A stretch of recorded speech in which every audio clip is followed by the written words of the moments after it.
Bismillahirrahmanirrahim. Assalamualaikum warahmatullahi wabarakatuh. Alhamdulillahirabbil alamin. Salatu wassalamu ala asrafil anbiya'i wal mursalin sayyidina wa maulana Muhammadin wa ala alihi wa sahbihi wa barik wa sallim ajma'in. Rabbi israh li sadri wa yassir li amri wa hlul 'uqdatam min lisani yafqahu qawli, amma ba'd. Langsung saja, kami dari kelompok 4 yang beranggotakan saya sendiri Hairul Huda dan saudari Rahayu Sustianingsih. Adapun tema kami yaitu dimensi eksoteris dan esoteris dalam Islam. Langsung saja, presentasi yang pertama akan disampaikan oleh saya sendiri. Geser. Secara etimologis, kata eksoteris berasal dari bahasa Yunani kuno yang artinya adalah sesuatu yang di luar, bentuk eksternal dan dapat dimengerti oleh publik, bukan oleh segelintir kelompok. Sedangkan esoteris berasal dari bahasa Yunani kuno yang artinya merujuk kepada suatu yang internal, hanya dapat dimengerti oleh orang-orang tertentu. Jadi esoteris ini lawan dari kata eksoteris. Dan menurut Fritz Gobskon, eksoteris adalah digeser. Menurut Fritz Gobskon, eksoteris adalah aspek eksternal, formal, hukum, dogmatis, ritual, dan etika moral pada sebuah agama. Sedangkan esoteris adalah aspek metafisis dan dimensi internal agama.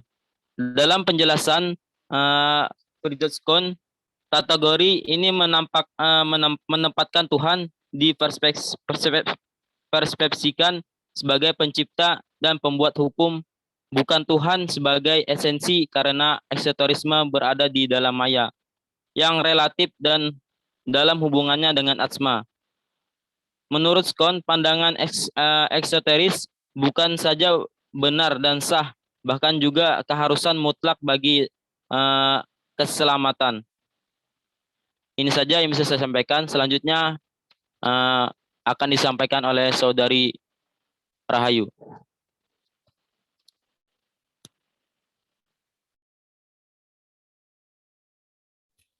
Baik, saya akan melanjutkan.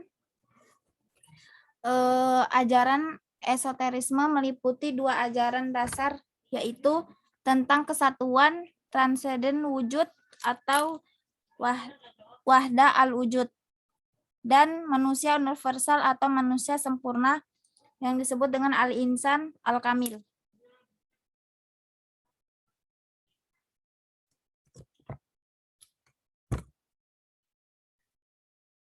Ajaran esoterisme pada garis besarnya meliputi 2 ajaran dasar tentang kesatuan transenden wujud yang disebut dengan wahda al-wujud, dan manusia universal atau manusia sempurna yang disebut al-insan al-kamil. Tentang segala kejadian adalah ayat yang memuat nama-nama juga sifat-sifat Tuhan dan memperoleh wujudnya dari wujud tunggal sebagai satu-satunya yang ada. Di sini juga dijelaskan bahwa manusia adalah satu-satunya makhluk di bumi ini yang berkedudukan sentral dan diciptakan dengan maksud supaya ia menunjukkan nama-nama dan sifat-sifat Tuhan dengan cara yang menyeluruh dan sadar. Relasi eksoteris dan esoteris ini juga dijelaskan di dunia filsafat Islam dan tasawuf, di mana keduanya membahas tentang teodisi, antropologi, eskatologi, dan alam.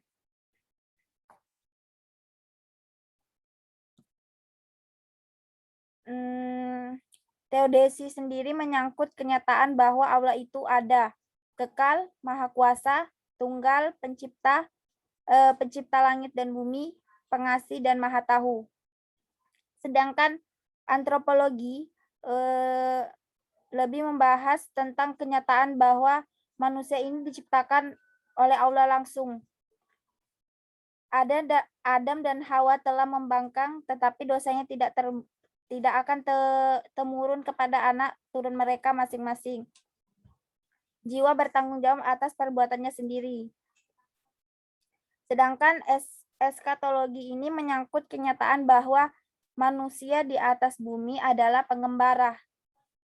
Takdirnya di alam baka, maut ada di tangan Allah, dan jika sudah waktunya tiba, tidak dapat ditawar lagi.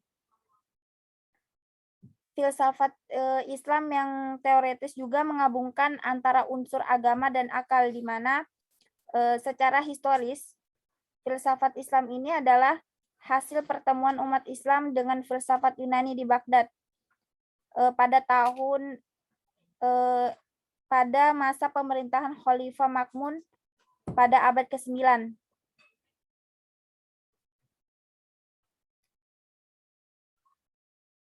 Dengan demikian, filsafat Islam lahir memberikan fungsinya dengan memunculkan kebijaksanaan yang mengandung unsur-unsur keagamaan yang diambil dari Al-Quran, yang mana bersungguh-sungguh berusaha menggabungkan antara agama dan akal untuk memberikan status keilmuan pada yang pertama.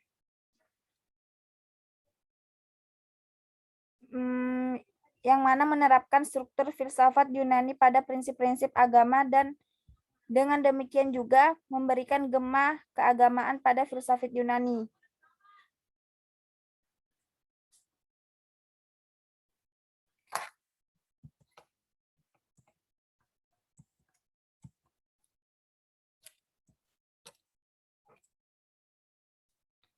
Jadi tasawuf dalam Islam tidak lepas dari adanya dua unsur yang saling melengkapi, yaitu unsur lahir adwat dan unsur batin inward. Unsur lahir diwakili dengan sarah atau eksoteris, sementara unsur batin ini diwakili oleh hakikah, yaitu esoteris. Syariah sendiri ini merupakan pintu masuk menuju hakikah, dan hakikah sendiri merupakan tujuan yang dari pelaksanaan syariah. Perbedaan antara syariah dan hakikah ini kita dapat ibaratkan seperti kulit dan isi, atau lingkaran dan titik tengahnya.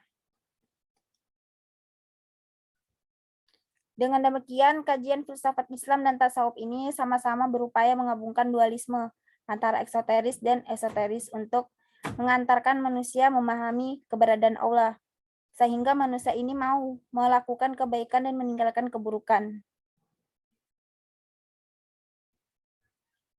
Hubungan rasional yang terpenting antara pengetahuan eksoteris dan esoteris ini disumbangkan oleh Al-Ghazali, di mana Al-Ghazali menjelaskan tentang penggabungan antara dua jurusan yang berbeda, yaitu satu adalah arah intelektual yang mana yang menghasilkan tasawuf, dan yang disebut dengan arah metafisik atau gnostik, dan yang lain adalah arah populer yang diterjemahkan ke dalam bentuk konkret sebagai lembaga-lembaga persaudaraan keagamaan.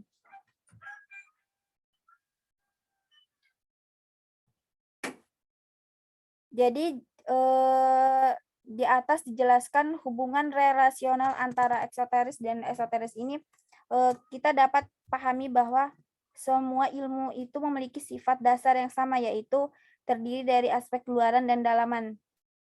Yang luaran diwakili oleh penamaan, sedangkan yang dalam hanya bisa dimengerti melalui proses pemaknaan.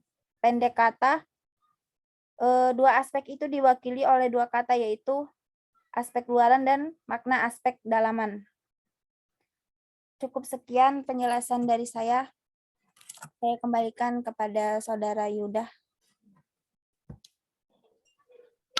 Terima kasih kepada Saudari Rahayu.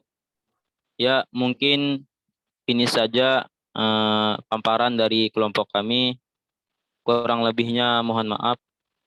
Dan apabila terdapat banyak kesalahan, baik itu dalam pembuatan video kami dan penyampaian materi kami terdapat kesalahan. Sekali lagi kami memohon maaf. Assalamualaikum warahmatullahi wabarakatuh.